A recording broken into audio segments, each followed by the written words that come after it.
గత కొద్ది రోజుల నుంచి సోషల్ మీడియాలో ఒకటే హవా. ఎక్కడ చూసినా ఆయన వీడియోలే. ఏ సోషల్ మీడియా సెర్చ్ చేసినా కూడా ఆయన ఫోటోలే కనిపిస్తున్నాయి. మరి ఈ 23 ఏళ్ల బాలుడికి ఎంత ఫాలోయింగ్ ఏంటి?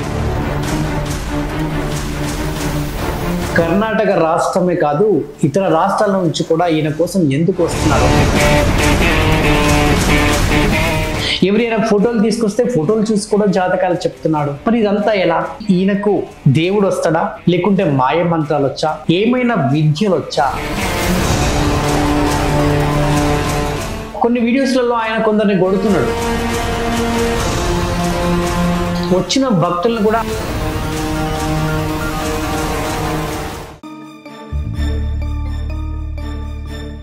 నమస్తే, వెల్కమ్ టు అవర్ ఛానల్. గత కొద్ది రోజుల నుంచి సోషల్ మీడియాలో ఒకటే హవా. ఎక్కడ చూసినా ఆయన వీడియోలే.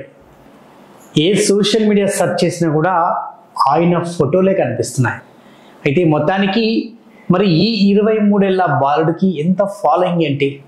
ఇంత తక్కువ టైంలో మిలియన్స్ ఆఫ్ ఫాలోవర్స్ ఎలా సంపాదించాడు? మరి ఈయన దగ్గర ఏమైనా మాయ మంత్రాలు ఉన్నాయా? మరి ఈయనను వెతుక్కుంటూ దేశం మొత్తంలో కూడా నలుమూలల నుంచి కూడా ఈయన కోసం వస్తూనే ఉన్నారు. కేవలం కర్ణాటక రాష్ట్రమే కాదు, ఇతర రాష్ట్రాల నుంచి కూడా ఈయన కోసం ఎందుకు వస్తున్నారు?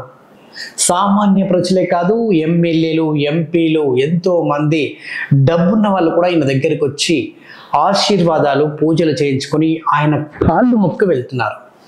మరి ఎవరైనా ఈ అప్పాజీ మల్లికార్జున ముత్య. మరి మల్లికార్జున ముత్యకి ఇంత పాపులర్ ఎలా వచ్చింది? ఆయన ఎక్కడికి వెళ్ళినా కూడా జనాలు ఆయన వెంట ఎందుకు పరిగెడుతున్నారు? ఆయన ఎక్కడికి వెళ్ళినా కూడా జనాలు ఎందుకు గుమ్మి కొడుతున్నారు? సో చాలామందికి ఇప్పుడు సందేహాలు కలుగుతున్నాయి. మరి మొత్తానికి ఈయనకు దేవుడు వస్తాడా, లేకుంటే మాయ మంత్రాలు వచ్చా, ఏమైనా విద్యలు వచ్చా అనే సందేహాలు చాలా కలుగుతున్నాయి. ఎందుకంటే అక్కడికి చాలామంది వచ్చినప్పుడు వాళ్ళ భవిష్యత్తుని, వాళ్ళ ముఖం చూసి జాతకం చెప్తున్నాడు. ఎవరైనా ఫోటోలు తీసుకొస్తే ఫోటోలు చూసి కూడా జాతకాలు చెప్తున్నాడు. మరి ఇదంతా ఎలా? సర్వే నెంబర్లతో సహా ఆ ఫోటో చూస్తే ఆయన ఫోన్ నెంబర్ కూడా చెప్తున్నాడు. అంటే ఏదైనా ట్రిక్స్ ఉంటాయా? మరి ఏం జరుగుతుంది అనేది మాత్రం ఇప్పుడు అందరికీ కూడా ఒక డౌట్, అనుమానంగా ఉంది, ఆశ్చర్యకరంగా కూడా ఉంది. అయితే ముందుగా ఎవరైతే మల్లికార్జున ముత్య గురించి ఇప్పుడు ఆయన ఆశ్రమానికి వస్తున్నారో, ముందుగా వారికి సంబంధించిన డీటెయిల్స్, ఫోన్ నెంబర్లు, వాళ్ళ వివరాలన్నీ కూడా అక్కడ ఒక వ్యక్తి సేకరించి అని రాసుకుంటున్నాడు. అంటే పర్టికులర్గానే కొందరు వ్యక్తులను పిలిచి అలా అడుగుతున్నాడా, అసలు ఏంటంటే అది కూడా ఒక అనుమానమే. ముందుగానే వాళ్ళకి సంబంధించిన వాళ్ళ అంటే ఫోటోలు, పేర్లు ఏమన్నా ఉండి ముందే తీసుకొని జనాలను ఆకర్షితులు చేసుకోవడానికి అలా మనం చేస్తున్నాడంటే అది కూడా ఒక డౌటే. మరి ఇన్ని డౌట్లు ఉన్నప్పుడు మరి మల్లికార్జున ముత్యాన్ని జనాలు ఎందుకు ఇంతగా గుడ్డిగా నమ్ముతున్నారు అనేది కూడా ఇది ఒక సందేహమే. సో ఎందుకంటే ఈ మధ్య కాలంలో చాలామంది స్వామీజీలు కూడా రకరకాల విద్యలు నేర్చుకొని వాళ్ళని ఆకర్షితులను చేసుకోవడానికి అనేక రకాలుగా వాళ్ళకు మాయమాటలు చెప్పి అది ఎంత వ్యాపారంగా వాడుకుంటున్నాయి చూస్తూనే ఉన్నాం మనం సోషల్ మీడియాలో కూడా. అయితే మల్లికార్జున ముత్య విషయంలో మాత్రం ఒక రకంగా చూస్తే నిజం అనిపిస్తుంది, ఇంకో వైపు చూస్తే డౌట్, అనుమానంగా ఉంది. అంటే ఇందులో ఏంటి అనేది మాత్రం జనాలు కూడా పసిగట్టలేకపోతున్నారు. మనమేమైనా పసిగడదామా? డెఫినెట్గా అదే ప్రయత్నంలో ఉన్నాం. గ్రౌండ్ వర్క్స్ కూడా జరుగుతున్నాయి. అయితే చాలామంది ఆడవాళ్ళు కూడా వచ్చి వాళ్ళ పర్సనల్ విషయాలు, మగవాళ్ళు వాళ్ళ పర్సనల్ విషయాలు, కుటుంబ విషయాలు కూడా ఏదైనా చెప్పేస్తున్నాడట. ఫోటోలు చూసి జాతకం చెప్పడం, ముఖం చూసి భవిష్యత్తు చెప్పడం అనేది మాత్రం కొంత నిజంగా ఆశ్చర్యకరమైన విషయమే అని చెప్పాలి. అంటే మీరు నిజానికి ఆయనకి శక్తులు ఉన్నాయనేది మాత్రం కూడా ఎవరికి ఏం అర్థం కావట్లేదు. ఎందుకంటే సర్వే నెంబర్లు చెప్పడం, ఫోన్ నెంబర్లు చెప్పడం, భవిష్యత్తు గురించి చెప్పడం అన్నది మామూలు విషయం కాదు, ఎవరు చెప్పలేరు. మన భవిష్యత్తు మనం తెలియాలంటే అది ఎంతో సాధన చేసి మునులు, ఋషులు, అఘోరాలు వాళ్ళు కూడా చెప్పరు. వాళ్ళ జీవితం గురించి వాళ్ళు తపస్సు చేసుకొని అన్ని పంచభూతాలను కూడా వాళ్ళ ఆధీనంలో పెట్టుకునే అంతగా అంత నిష్టగా కొన్ని ఏండ్లు ధ్యానం చేస్తారు, వాళ్ళకి మాత్రమే ఇటువంటి తెలుసు విద్యలు కూడా. అటువంటి మరి మల్లికార్జునమూర్తి 23 సంవత్సరాలు ఎటువంటి ధ్యానాలు కానీ ఎటువంటి ఏమీ చేయలేదు, మరి ఎంత సాధ్యం ఇలా? అయితే గతంలో చూసుకుంటే వాళ్ళ నాన్నగారు అయినటువంటి హనుమంతరాయ ముత్య కూడా, ఆయన కూడా భవిష్యత్తు గురించి చెప్పేవాడట. కొన్ని ఇలానే జనాలకి శ్లోకాలు కానివ్వండి, సో ఇదంతా దైవభక్తికి సంబంధించింది కూడా జనాలు కూడా ఆయన దగ్గరికి వచ్చి చెప్పించుకునేవారట.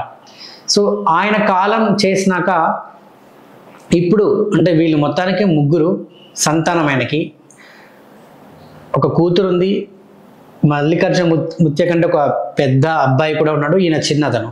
సో అక్కడ జరిగేటువంటి కార్యక్రమాలు అన్నీ కూడా దగ్గరుండి వాళ్ళ అన్నగారే చూసుకుంటారట. సో మొత్తానికి దానికి సంబంధించినంత కూడా ఆయననే డీల్ చేస్తూ ఉంటాడు. ఏదున్నా అక్కడ ఎటువంటి కార్యక్రమాలు ఎటువంటి సంఘటనలు జరిగినా అంతా కూడా వాళ్ళ అన్నగారే చూసుకుంటారు. అయితే మొత్తానికి ఆయన వేరే ఊరికి వెళ్ళినా కూడా సామాన్య ప్రజలతో కూర్చుంటున్నాడు, వాళ్ళతోటి తింటున్నాడు, వాళ్ళతోనే అక్కడనే పడుకుంటున్నాడు. అయితే ఇంకొక సంఘటన కూడా జరిగింది. చాలామంది ఆయన ఎక్కడికి పోతే అక్కడికి వస్తున్నారు, ఆశ్రమంలో కూడా ఎక్కడికి వెళ్ళినా కూడా ఎక్కడ కూర్చున్నా కూడా అక్కడికి వస్తున్నారు. ఆయన పోయి విశ్రాంతి తీసుకుందాం కూడా ఆ ప్లేస్ కూడా వస్తున్నారు. ఇదంతా కాదని చెప్పేసి ఆ జనాల మధ్యలో బెడ్షీట్లు పెట్టుకొని పడుకున్నాడట. అందరూ ఆయన చూస్తున్నారు. ఇదైతే నిజంగా జరిగింది, లైవ్లో ఒక వ్యక్తి పోయి చూపించాడు, అంత చూసినాం మనం. ఇంకోటి ఏంటంటే కొన్ని వీడియోస్లలో ఆయన కొందరిని కొడుతున్నాడు. మరి ఎందుకు కొడుతున్నాడో మాత్రం అసలు దానికి అర్థం కావట్లే. వచ్చిన భక్తులను కూడా అక్కడ ఏదైతే ఆశ్రమానికి సంబంధించి ఉందో అందరితో పని చేయిస్తున్నాడు, అందరు డెవలప్మెంట్ నీట్గా ఉండాలని చెప్పేసి. కొందరు వ్యక్తులు కొన్ని అడిగితే కొన్ని స్కిప్ కూడా చేస్తున్నాడు విన్నాం. సో ఇన్ని రకాలుగా మనకు ప్రశ్నలు, మనకు ఇన్ని సందేహాలు వస్తున్నాయి.